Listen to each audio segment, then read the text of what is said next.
Greetings and salutations, viewers. Welcome to another episode of Game Break. I am Charles, coming to you today with another episode of Cursed Sight.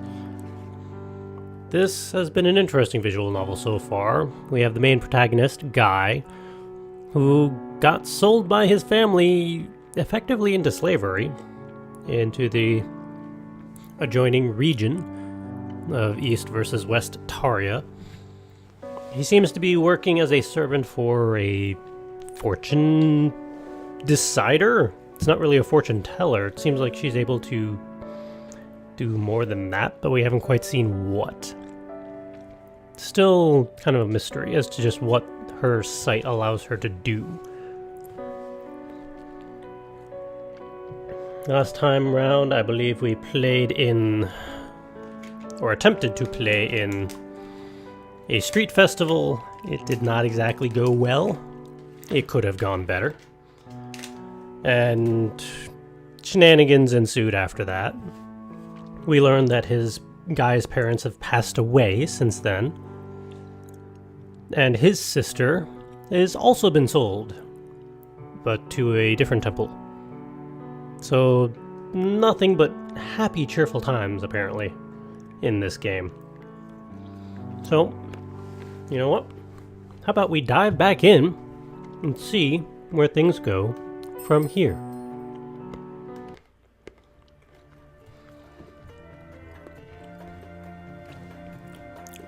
The next morning, as I rolled around in bed, the scene of me crying in Miyon's arms kept looping in my mind.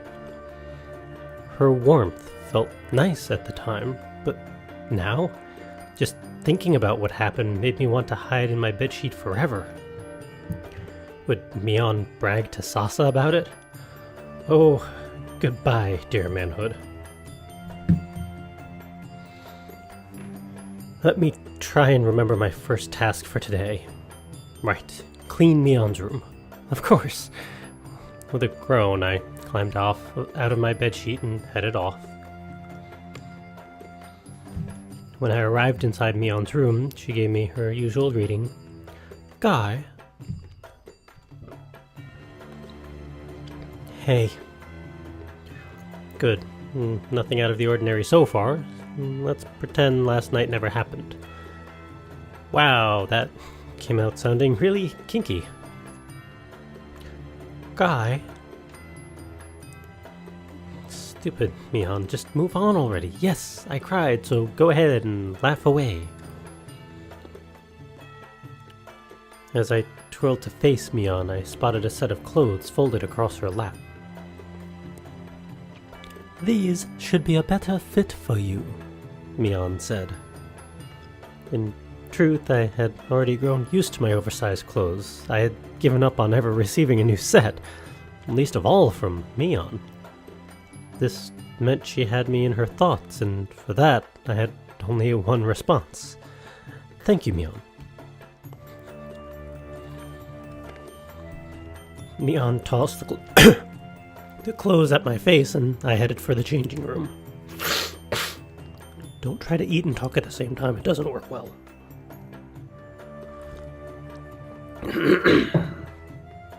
At last, I could say goodbye to these shoes that slipped out whenever I walked too fast. No more rolling up my sleeves 100 times a day. I stripped off these old clothes and put on the ones Miyon had prepared for me. The new shirt had sleeves that ended right on my wrists. These new pants reached down to my ankles, which hopefully meant no more tripping over them and face planting onto the carpet. The shoes fit just right, too.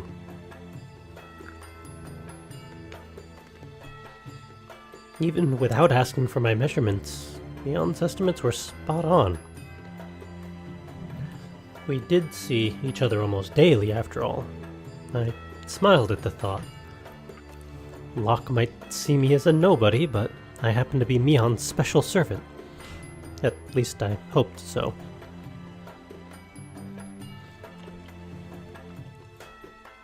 I returned into Miyon's room with my chin raised. What do you think? Miyon nodded in approval. could have sworn she even flashed a hint of a smile. When she opened her mouth to speak, I knew praises were imminent. Send them my way, Miyon.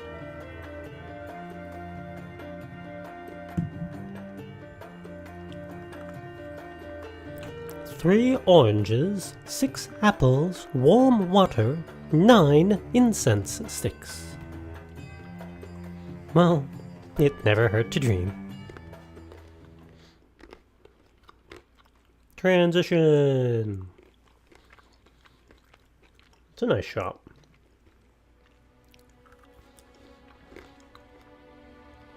Holy crap, that's a time jump. 10 years. What the hell happened? The goddesses must have smiled upon me as I somehow managed to survive for 10 years in this temple. With Sasa by my side and, alright, I guessed Miyon as well, I had scavenged just enough sanity to get by. One morning, Locke summoned every member of the temple into his chamber. In my decade of slavery here, not once had this taken place. Aside from a few whispers, the hall remained silent while people gathered. They must have shared my sense of unease.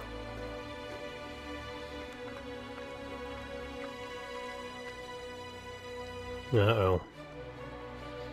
Among the crowd of guards and servants, I spotted Miyon standing next to Sasa. Having them by my side would help settle my nerves, but squeezing through the people would draw too much attention, so I chose to keep still. Locke sat on his throne behind the curtain as always. Once everyone had arrived, he cleared his throat to speak. "As of today, we are at war with West Taria." Weren't they kind of at odds since the beginning of this whole story? It was just unofficial war, or they were frenemies? Huh. Gasp echoed across the hall, coming mostly from the guards. They were, after all, the most likely to be sent to war. We servants knew only how to handle brooms, not spears. Everyone knew East and West Taria had been butting heads, so this war announcement hardly came as a surprise. To be honest, unless West Taria invaded our temple, I doubted it would affect me at all.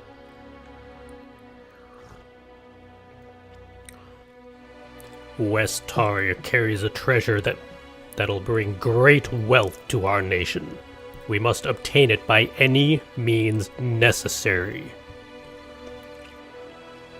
I had never heard of West Taria possessing any treasure, but it must be something that would help the king score a mountain of gold. My parents sold me here for the same reason. Gold, gold, gold. I might only be a year away from turning 18, but I still hated adults. Hold up. He's been there for 10 years, and he's almost 18. That means he was 8 years old when he was sold into slavery and became a servant here. So we're dealing with an 8-year-old since the beginning. That puts a lot of weirdness into this whole thing. A lot of weirdness. I've invited Queen Hydrian for a meeting at our temple tonight. When she passes Melody Way, we'll begin our ambush and take her hostage, Locke said. She'll have soldiers with her, but fear not, for Miyon has performed a ritual to ensure our victory. Wait, I thought she could only see the future, not directly affect the future. The guards traded concerned looks. Whether they succeeded or not tonight, there would be bloodshed. Still, none of them dared to voice their discontent, as doing so might cost them their heads before sunset. I cast a glance at Miyon, who was staring at her shoes. Locke said she had performed a ritual for tonight's battle, so she must have known about it, but she never gave me a heads up? She probably told only Sasa, which, I confessed, stung a little. Sasa rubbed a hand over Miyon's back. The king had forced Miyon to participate in this evening's slaughter, yet I still only cared for my own petty feelings. Locke dismissed the audience, and with heavy strides the guards and servants resumed their duties. Miyon pulled Sasa towards her room, and I followed them inside. "Staying in Melody Way tonight will be dangerous," Miyon tugged on Sasa's sleeve. "You should hide here with us until sunrise." I deserved a smack for thinking the war had no business of mine. It only occurred to me that Sasa's home sat right in tonight's battle zone. I no longer even deserved to be around her. Sasa gently lowered Miyon's hand. "There's no way I can leave my children to save myself. Just bring your kids along." Oh, that was me. "And all the other villagers? The king would never allow it." Sasa put one hand on my shoulder and the other on Miyon's. "We'll lock our doors tight, so there's no need to worry." Oh, there's plenty of need to worry. I never knew doors were immune to swords, explosions, and whatever else the soldiers decided to bring tonight. Miyon clung onto Sasa's sleeve again, probably feeling as unconvinced as I did. Sasa made the three of us hold hands and form a triangle. We did this a lot as children, but stopped once Miyon and I became teenagers. Perhaps Sasa thought it might embarrass us. To be honest, I wished we'd never stopped. "See my hands?" Sasa asked. I felt her fingers shaking in between mine, yet her smile never waned. "Of course I'm terrified, but I'd rather die as a person than to survive as a monster." I imagined how it must feel to be in Sasa's shoes. If I cowered in the temple, then learned the next morning that Melody Way had been burnt to the ground, my heart too would be charred black. Come on. "You know, I had a fight with my husband one morning," Sasa said. "It was over the dumbest thing, too. He then died in a work accident on the same night. I'll always regret parting with him that way." Whenever Miyon and I quarreled, Sasa would always force us to make up. At last I understood why. "Why am I suddenly telling you this?" Tears surfaced in Sasa's eyes. "Oh, I'm burdening you angels with my silly problems. I'm sorry, you two." Sasa shed tears in front of me for the first time, yet even now she forced a shaky smile for my sake as well as Miyon's. All she ever thought about was us. If I had grown up faster, maybe I could have helped her shoulder these burdens. In recent years, whenever Sasa smiled, I could spot wrinkles on her cheeks. The skin under her eyes had been looking more and more worn as well. When I was little, I used to always overhear the guards talking about how pretty Sasa was. Those conversations died out several years ago. Of course, Sasa would always be comparable to a goddess in my eyes, but time truly waited for no one. Sasa told us her secret, knowing she might die tonight. I was old enough to understand that, so please, start thinking of yourself for a change. After wiping away her tears, Sasa squeezed our hands in hers. "Pray for me tonight, both of you. With you two thinking about me, I'll be okay." Sasa pinched Miyon's cheeks. You're forced to play a role in this war, but don't blame yourself, okay? As Miyon and I grew up, Sasa had been pinching our faces less and less. Seeing her do so again filled my heart with nostalgia. In Sasa's eyes, we would probably always be children. I loathed being called a kid, but for her, I would make an exception. As Sasa rose to leave, Miyon darted to the doors and blocked her path. Sasa gave Mion's ear a gentle pull. Please, don't do this to me. With gritted teeth, Miyon shook her head. She looked like a spoiled child refusing to let a friend go home. Still, right now, I in fact really wanted to bar the doors with her. Sasa's smile vanished. Miyon, stop this at once.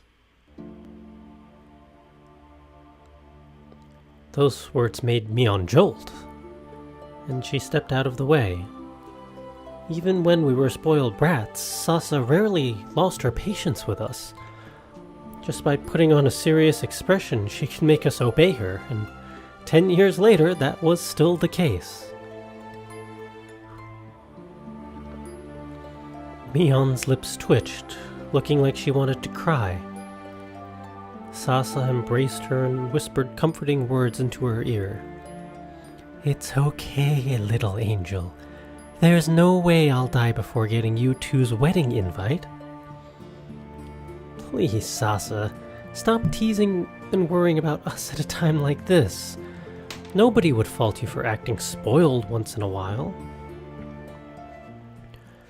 Once Sasa left the room, Miyon told me what to gather for her next ritual. No way would we simply pray for luck to be on our side. Too much had happened for us both for that to be reliable. Once I finished gathering the items needed for the ritual, I dashed back towards Miyon's room. Anxiety numbed my nerves, causing me to stumble in the corridor and spill the fruit bowl. Uh-oh.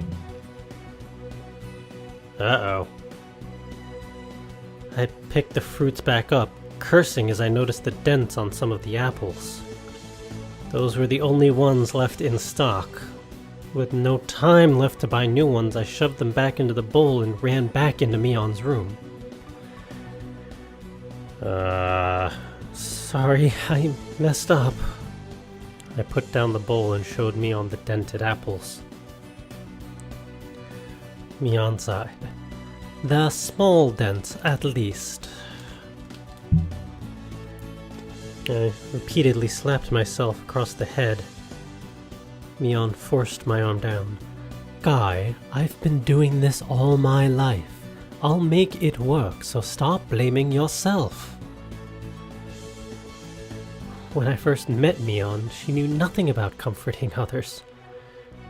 I wanted to hug her for having become so considerate, but Sasa took priority right now.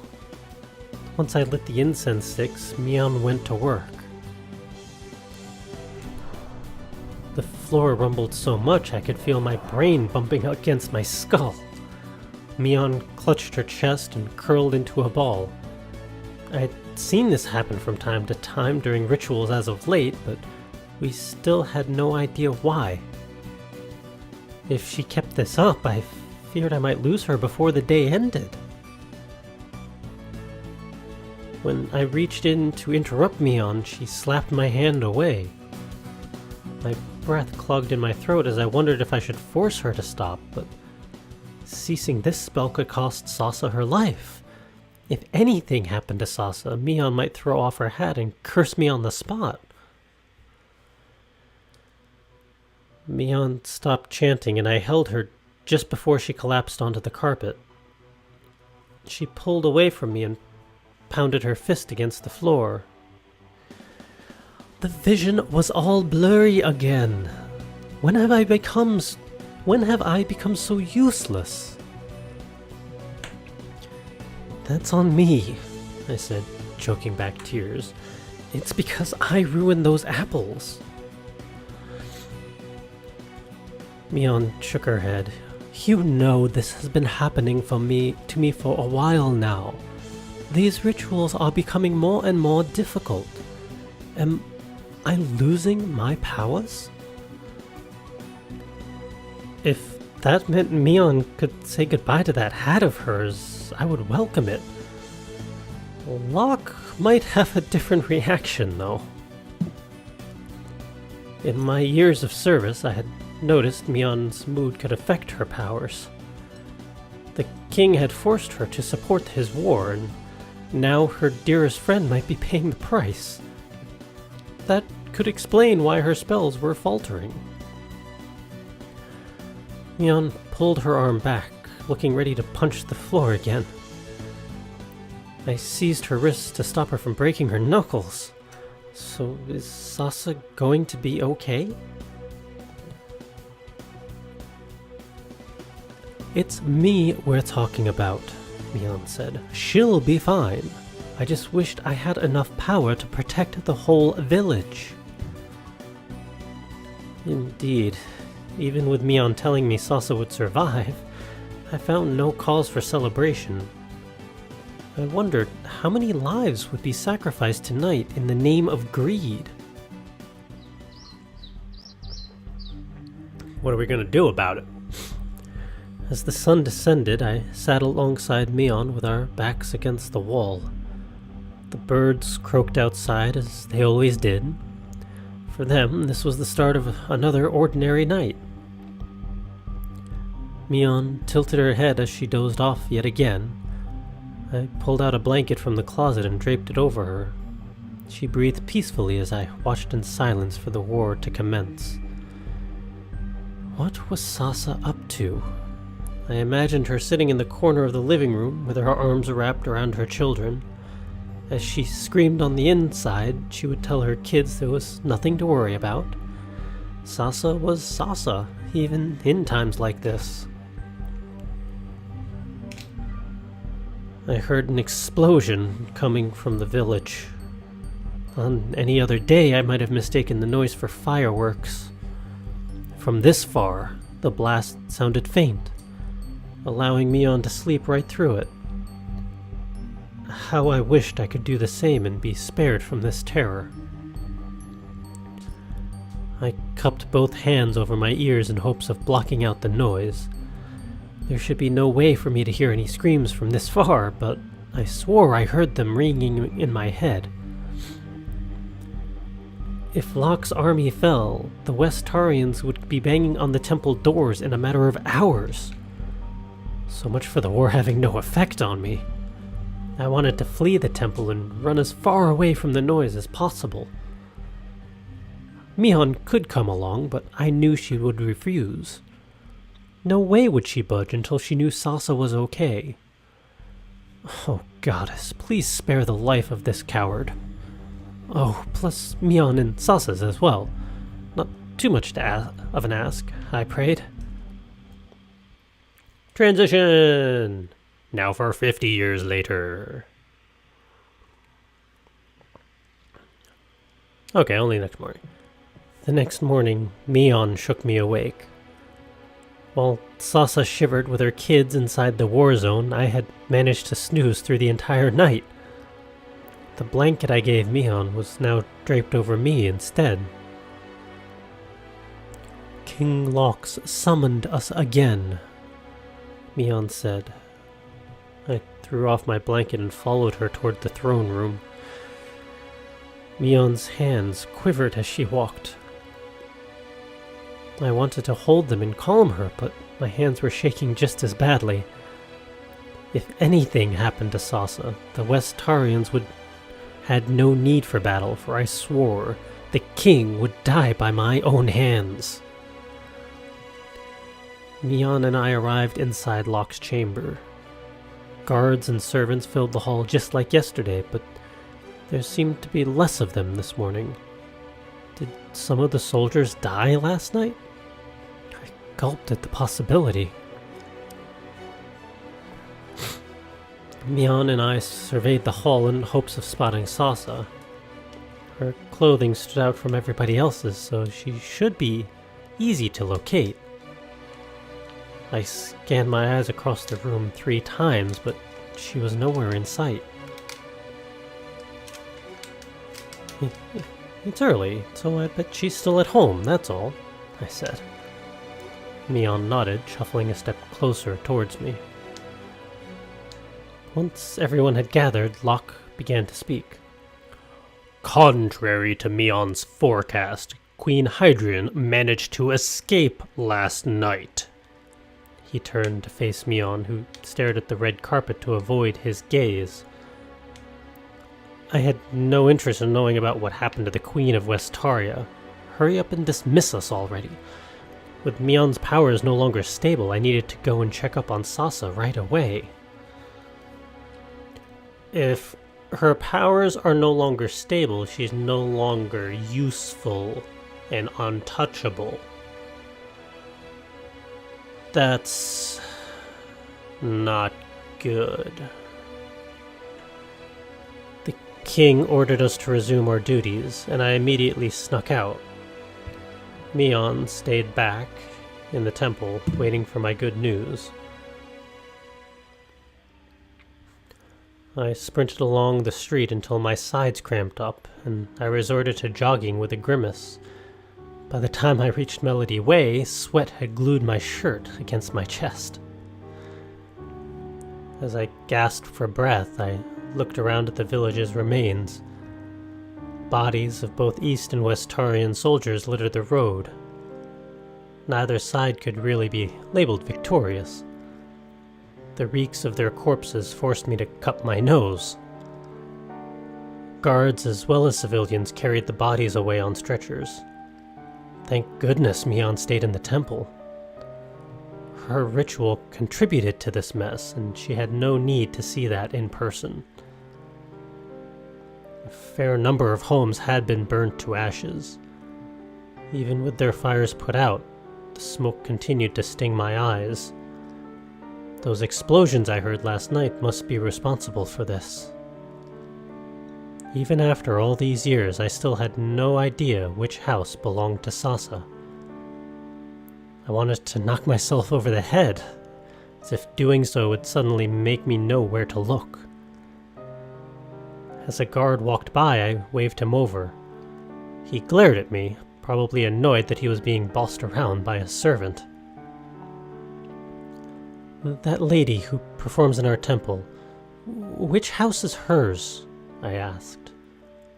What? How should I know? The guard frowned. You think I'm some kind of stalker? Useless, I wanted to bark out. Instead, I ran off in hopes of finding someone who might be able to help. Perhaps one of these civilians might know? I heard bells ringing behind me. The exact sound Sasa made whenever she moved her arms. Looked like she had found me first. Who cared if we failed to kidnap the queen? Miyon had saved Sasa, and for that I owed her a hug. I spun around, expecting to greet Sasa, but I met an unfamiliar face instead. This woman I saw wore the same clothes as Sasa, so she too must be a belstress. Those bells on her arms produced the same noise, which resulted in the mix-up. I tugged the woman's sleeve. Hey, you know Sasa, right? Have you seen her around? You mean Miss I got handpicked by the king himself? No, I haven't seen her. The woman swung her arm free and strode off. Joke's on me for thinking all belstresses had a kind heart. A pair of guards bumped into my arm as they shuffled past me, carrying a body on a stretcher. The corpse's arm dangled from underneath the cloth. I swore my heart shattered when I saw those bells attached to the arm's sleeve. Strands of hair peeked out from inside the cloth as well. The color resembled that of Sasa's hair far too much. Calm down, Guy. You had mistaken that Belstress earlier as Sasa, too. This must be another one of your little blunders. Silly Guy.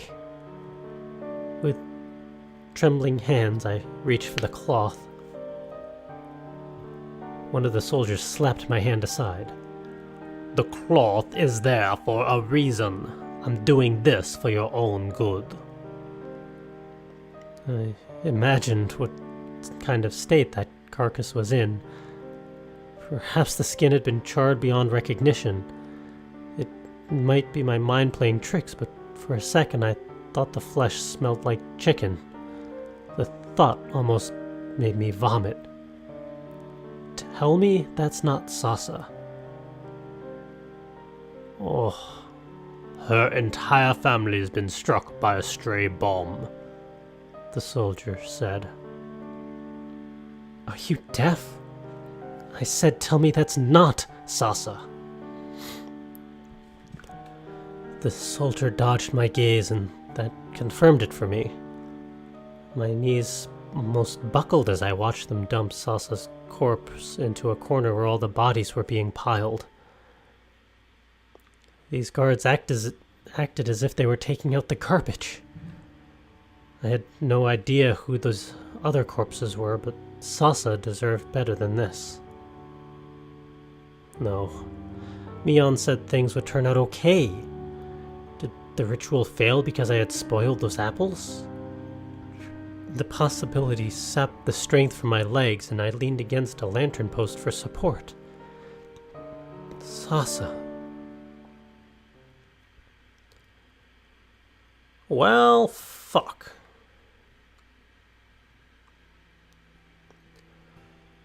I lost track of how much time I had spent walking around Melody Way. If Locke caught me slacking, I might be executed, but going back would mean having to tell Miyon about Sasa. Compared to that, death might be a nice way out. Eventually, I lumbered my way back into the temple. As I paused outside Miyon's room, I imagined what her reaction to the news would be. The thought made me want to run away. With a sigh, I reached for the door handles. These doors felt so damn heavy today. I almost needed to use both arms just to slide them open.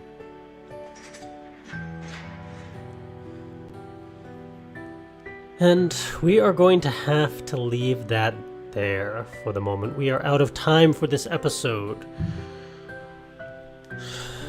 But the damage has been done. Locke's efforts to kidnap the Queen have failed at the expense of Sasa. So, how are these two going to take that in the long term? And how is the Queen going to take that in the long term? What sort of retaliation is there going to be? And what exactly is going on with Miyon's powers that 2 predictions were off? We're going to have to find out next time. As always, thank you for joining me. I hope you're having fun with this story. And by all means, hit that subscribe button so you can tune in next time as we find out what happens. And until then, go be creative. Go enjoy some stories. Go create some stories of your own and share them with others. And I will see you all next time.